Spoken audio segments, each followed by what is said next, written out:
Bienvenue à tous sur la chaîne Contes du sommeil. Ce soir, nous allons nous plonger dans une histoire vraie, poignante et tragique, celle de la disparition mystérieuse d'une adolescente qui a secoué tout un pays. C'est un récit qui commence comme une simple fugue, mais qui va rapidement basculer dans l'horreur la plus totale. Je vous invite à rester avec nous jusqu'à la fin, car les rebondissements de cette affaire sont aussi inattendus que terrifiants. Le vendredi 20 février 2015, la police du Royaume-Uni reçoit un appel d'urgence.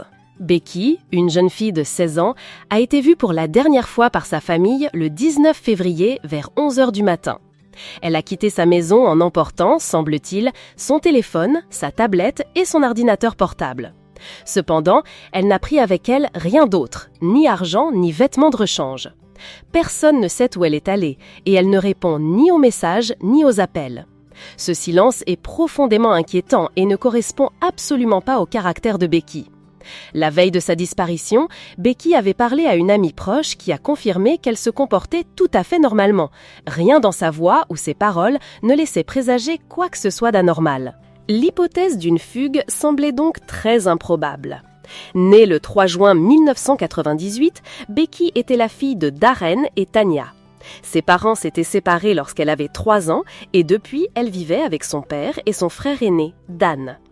On la décrivait comme une jeune fille joyeuse, pleine de vie, avec un grand sens de l'humour. Entourée de ses proches, elle était très bavarde, mais à l'école, elle se montrait plus timide et réservée. Malgré cela, Becky avait de nombreux amis qui s'accordaient tous à dire qu'elle était une personne douce, accessible et toujours prête à aider. Plus tard, son père a refait sa vie avec une femme nommée Angie qui avait elle-même un fils, Nathan Matthews. Lorsque Darren et Angie se sont mariés en 2013, Nathan était le garçon d'honneur et Becky la demoiselle d'honneur aux côtés de Shona, la petite amie de Nathan. Moins de 2 ans après ce jour heureux, leur monde allait être réduit en cendres. Becky avait disparu. Après avoir alerté la police, le père de Becky a lancé un appel désespéré sur Facebook. « S'il vous plaît, si quelqu'un a vu ou entendu quoi que ce soit au sujet de ma fille, faites-le-moi savoir. » Elle a disparu le jeudi 19 février à 11 h 15. Elle devait retrouver son petit ami, mais n'est jamais arrivée, alors il est venu la chercher à la maison. Aucun de ses amis ne sait où elle est. La police a commencé les recherches. Je suis terrifiée, je veux juste qu'elle rentre à la maison. Un des éléments les plus alarmants pour la police était l'inactivité totale de Becky sur les réseaux sociaux. Elle, qui était constamment en contact avec son groupe d'amis, n'avait donné aucun signe de vie. L'histoire de sa mystérieuse disparition a rapidement attiré l'attention des médias. La police a déployé des moyens considérables pour retrouver Becky. Des hélicoptères ont été mobilisés pour survoler la zone. Ils ont fouillé méticuleusement tous les environs suspects, mais sans trouver la moindre trace de la jeune fille. Le mot-clé « Trouver Becky » s'est répandu comme une traînée de poudre sur les réseaux sociaux et la police a même utilisé Twitter pour diffuser l'avis de recherche, mais en vain. Aucune piste sérieuse n'a émergé. Les enquêteurs ont alors interrogé les personnes les plus proches de Becky pour dresser un portrait complet d'elle et de ses relations. C'est en parlant à Angie, sa belle-mère, que la police a appris que les dernières personnes à avoir vu Becky vivante étaient son demi-frère, Nathan Matthews, et la petite amie de celui-ci, Shona Hoare. Au début, le couple a semblé tout faire pour éviter les enquêteurs, mais ces derniers ont finalement réussi à les contacter et leur ont demandé de se présenter au poste pour un interrogatoire. Shona a raconté ce qui s'était passé le jour où elle avait vu Becky pour la dernière fois. Nathan a donné une version similaire, mentionnant avoir entendu une porte claquer. Les dépositions de Shona et Nathan contenaient plusieurs détails qui ont interpellé les policiers. Shona semblait nerveuse, gloussant à plusieurs reprises et paraissait même étrangement joyeuse. Nathan, quant à lui, se montrait distant, presque indifférent. Mais plus troublant encore, leurs récits étaient quasiment identiques, suspects par leur perfection. En général, lorsque plusieurs personnes relatent un même événement, leurs témoignages diffèrent toujours sur quelques détails. Le leur était trop parfait pour être honnête. Pendant ce temps, les recherches désespérées pour retrouver Becky se poursuivaient. La police a demandé à la famille de Darren de quitter temporairement la maison pour qu'ils puissent procéder à une expertise scientifique complète des lieux. C'est alors qu'ils ont fait une découverte effroyable. De légères traces de sang ont été trouvées sur la porte de la chambre de Becky. Des empreintes digitales ont également été prélevées sur ces traces. Tandis que les preuves étaient envoyées au laboratoire pour analyse, la police a convoqué Nathan et Shona pour un second interrogatoire. On disait que Nathan traversait une période difficile, mais son témoignage révélait une toute autre histoire. Nathan avait 10 ans de plus que Becky. Il la connaissait depuis ses 12 ans, lorsque sa mère, Angie, a commencé à fréquenter Darren. Leur relation était tendue. Nathan ne voulait personne dans la vie de sa mère et dans la sienne. Le frère de Becky s'entendait plutôt bien avec Nathan. Ils jouaient souvent aux jeux vidéo ensemble, mais Nathan ne parlait jamais à Becky. Il ne vivait pas non plus avec sa mère et la famille de son beau-père. Au lieu de ça, il vivait avec sa grand-mère à proximité et passait souvent chez Becky pour voir sa mère.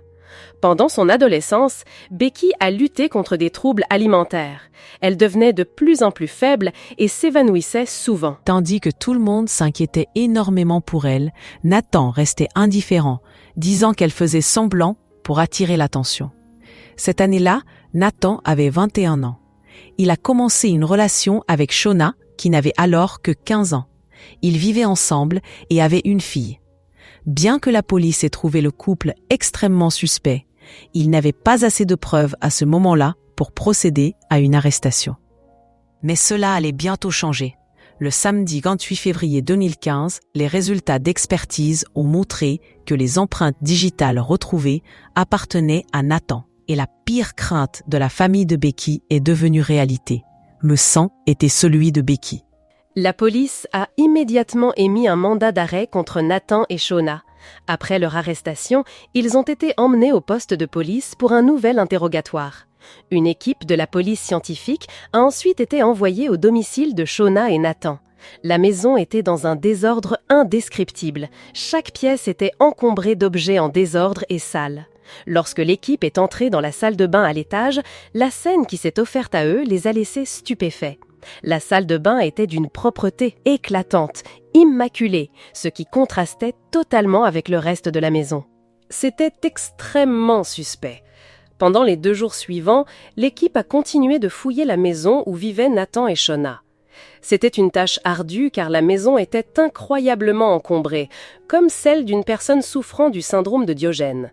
Mais finalement, les enquêteurs ont trouvé ce qu'ils cherchaient. 2 factures d'un magasin de bricolage montrant que le 20 février 2015, juste après la disparition de Becky, quelqu'un dans cette maison avait acheté une scie circulaire, des lunettes de protection, des gants et un masque. Les images de vidéosurveillance du magasin ont confirmé que c'était bien Nathan qui avait acheté ces articles. Pendant ce temps, les recherches pour retrouver Becky ont également porté leurs fruits. Le 2 mars 2015, 11 jours après la disparition de Becky, la police a retrouvé son corps démembré dans une maison non loin de là. La famille de Becky a dû faire face à sa plus grande peur. Les occupants de la maison où le corps a été retrouvé ont été arrêtés pour complicité. Ils ont maintenu qu'un ami leur avait laissé des sacs sans qu'ils sachent ce qu'il y avait à l'intérieur. Les parties du corps étaient enveloppées dans plusieurs couches de sacs en plastique et de film alimentaire. Du sel avait été ajouté pour masquer l'odeur. Le rapport médico-légal a montré que Becky s'était battue pour sa vie de toutes ses forces. Elle avait subi plus de 15 coups de couteau, 40 blessures et était morte par suffocation. L'identification a dû se faire par ADN. Alors que la nouvelle commençait à se répandre, les habitants se sont rassemblés à l'église Saint-Ambroise, près de chez Becky, pour déposer des fleurs et allumer des bougies en mémoire de la jeune fille. Le mardi 3 mars 2015, la police a reçu les aveux de Nathan par l'intermédiaire de son avocat. Nathan ne voulait pas entendre ses propres aveux, il s'est bouché les oreilles. La confession disait « Moi, Nathan Matthews, j'admets être responsable de la mort de Rebecca Watts le 19 février 2015. Je suis allé chez Becky avec Shona dans ma voiture. J'avais un grand sac, un pistolet paralysant, des menottes et un masque. J'ai eu l'idée de faire peur à Rebecca en la kidnappant pour lui donner une leçon.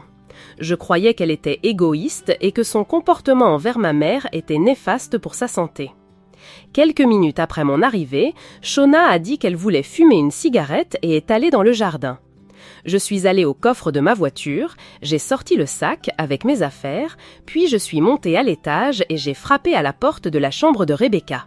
Elle a dit quelque chose comme « Salut » ou « Attends une minute ». Je ne me souviens pas exactement. Je ne sais plus ce qui s'est passé, mais j'ai utilisé les objets que j'avais apportés pour la maîtriser. Pendant la lutte, mon masque est tombé et Rebecca a vu mon visage. Cela m'a fait paniquer et je l'ai étranglée alors qu'elle était dans le sac. Les détails horribles ne s'arrêtaient pas là. Après avoir tué Becky, il a utilisé la scie qu'il avait achetée pour la démembrer dans la baignoire. Le récit effroyable de ce qui s'était réellement passé était enfin révélé. Le jeudi 19 février 2015, Becky rentre chez elle après avoir passé la nuit chez une amie. À 10h50, Nathan arrive en voiture. Ils savent que Becky sera seule car Angie a un rendez-vous à l'hôpital. D'habitude, Nathan se gare dans la rue, mais cette fois, il fait une manœuvre étrange. Il gare sa voiture en marche arrière dans l'allée, le coffre directement tourné vers la porte d'entrée. À 11h03, Becky envoie son tout dernier message à son petit ami, lui disant simplement qu'elle écoute de la musique. Quelques instants plus tard, l'horreur se produit. Becky est attaquée, sa respiration est coupée et son corps est placé dans le coffre de la voiture. Quand Angie rentre à 12h45, Nathan et Shona se comportent comme si de rien n'était, leur calme est glaçant. À 15h, le petit ami de Becky, inquiet de ne plus avoir de nouvelles, se présente à la maison. Shona lui ouvre et fait semblant de jeter un œil dans la chambre de Becky. L'inquiétude monte pour tout le monde, cette absence est si anormale. Personne ne pouvait se douter que le corps sans vie de Becky se trouvait juste là, à quelques mètres, dans le coffre de la voiture garée devant eux. À 19h, Shona et Nathan rentrent chez eux. Une fois arrivés, ils déplacent le corps de Becky dans leur baignoire. Le lendemain, vendredi 20 février à 12h20, le plan macabre se poursuit. Nathan se rend dans un magasin et achète une scie électrique, des gants, des masques, des lunettes de protection et du déboucheur de canalisation. Pendant ce temps, avec une hypocrisie sans nom, Shona partage sur Facebook l'avis de recherche publié par le père de Becky, implorant sa fille de rentrer à la maison. Le soir, ils regardent ensemble une vidéo sur YouTube au titre sinistre « Tu veux cacher un cadavre ». Le 21 février, le couple retourne faire des achats, cette fois pour des sacs poubelles, d'autres gants, du ruban adhésif, du film alimentaire et de l'eau de Javel. Le 24 février, à 2h19 du matin, une caméra de surveillance capture l'image d'une camionnette blanche quittant le quartier de Nathan pour se diriger vers l'endroit où les restes de Becky seront finalement découverts. C'est dans ce véhicule que son corps a été transporté. Lorsque la police interroge Shana, elle nie tout en bloc. Elle soutient avec véhémence qu'elle est totalement innocente et qu'elle ignorait tout des intentions de Nathan. Pourtant, les conclusions de l'enquête policière racontent une toute autre histoire. L'analyse scientifique des sacs contenant les restes de Becky révèle la présence de l'ADN de Shona. Les enquêteurs fouillent également son téléphone et son ordinateur. Ils y découvrent une série de messages effacés, mais que les experts parviennent à récupérer. Dans ces conversations, Nathan et Shona parlaient de kidnapper une jeune femme et de la séquestrer dans leur grenier. Le 22 juin 2015, le verdict tombe. Nathan est condamné à la prison à vie et Shona à 17 ans de réclusion. Les funérailles de Becky ont lieu à l'église St. Ambrose le 17 avril 2015. Une colombe blanche est lâchée dans le ciel, un dernier adieu poignant. Le meurtre de Becky Watts a provoqué une onde de choc dans l'opinion publique. Des centaines de personnes se sont mobilisées, organisant des lâchers de ballons, des marches silencieuses et des collectes de fonds pour soutenir la famille dévastée. Pour honorer sa mémoire, les habitants du quartier ont installé un banc et planté un pommier dans un parc local, un symbole pour que sa famille sache que Becky ne sera jamais oubliée. Cette histoire tragique nous laisse sans voix et nous rappelle la noirceur dont l'âme humaine est parfois capable. Si ce récit, aussi terrible soit-il, vous a touché, merci de nous soutenir en laissant un like, en vous abonnant à la chaîne Conte du Sommeil et en partageant cette vidéo. Votre avis nous est précieux. N'hésitez pas à partager vos réflexions dans la section des commentaires ci-dessous.